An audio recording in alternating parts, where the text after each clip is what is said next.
Hi, I'm Phil Vincent, and welcome to Chapter 2, Introduction to the 7 Dimensions to Guiding Systematic Data-Driven Thinking. I want to provide with you a vignette. Indeed, we will always open up with a vignette, and this one is based upon experiences that we've had in various schools. We've kind of compiled it, but the one we're going to share with you now is pretty accurate to what happened at actually 2 schools.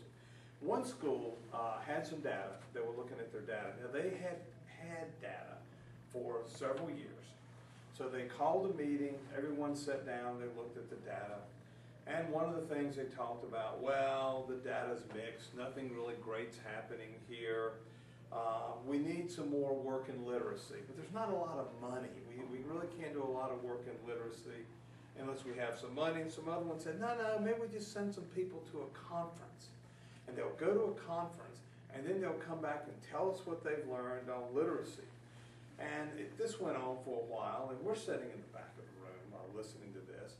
And finally, one person said, well, part of the reason we're not improving academically is 1/3 of the teachers, on average, ask for transfers every year out of this school. And this has been going on for quite a while. And one person said, well, you've got to be really dedicated to teach here. So these people probably weren't dedicated enough. And it went on, people talked about there was problems with respect in the school, and various little issues were coming up. And after 1 hour, the meeting adjourned, and they had a couple plans they wanted to do, but that was about it. They were just going to sit down with the faculty and share with them a couple things. A few weeks later, we went to another school, and they were having the same kind of meeting, only at this meeting, all the data had already been provided to the building leadership team. These people had already pored over the data. They had studied it. They had looked at what they had done the previous year. They were looking at what they had perhaps needed to do. Their data was based on the 7 dimensions that we talk about in the multidimensional assessment. They were looking at school climate. They were looking at faculty fidelity. They were looking at what parents said, what kids said, what the teachers said. And they were trying to build a composite picture. And they looked at something that one thing that bothered them that I thought was interesting is the students were stating that they were kind of feeling a little lonely at school. They weren't connected. So rather than blaming the kids, they said, well, look, remember last year we kind of cut advisor, advisee? Is that an issue here? Because that was a time we really connected and we didn't know how important that was. Maybe the students are giving us some good information here. Maybe we're having difficulty transitioning. Is this a 6th grade problem? We just need more information on this. These faculty members sat down, looked at multiple scales, and the meeting went on between 2 and 3 hours. And it was powerful. They were developing plans, what they wanted to share with the faculty, how they wanted the faculty to examine this data, and they were completely data-driven. Now here's what's interesting. Both schools had data, and both of them had the same data. They had the same reports that had been given, but one school was absolutely committed. It's like going to breakfast.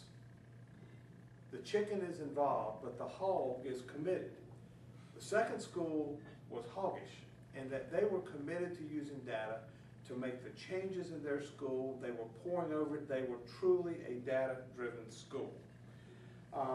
We're going to talk about this in our chapter, about how to become more data-driven and how also to understand the power that data has.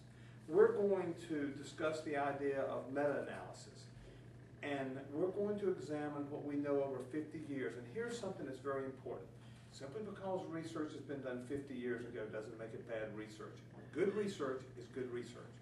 We're going to cite good research, and what you're going to learn from this chapter is that what they were looking at in the 60s and 70s and 80s are exactly the same things we're looking at now, and we also know what we need to do to remediate the problems. Now, whether we choose to do it or not is one thing, but we know what we need to do to make huge differences in schools. And finally, we're going to learn how to bake a cake in this chapter. You're going to love this. Chocolate is one of our favorites. You will learn how to bake a cake, and you'll also learn that simply having enough ingredients does not mean the cake's going to turn out well. Thanks very much for tuning in. We're looking forward to getting you into this chapter. Mike and Doug will be with you shortly. Thank you.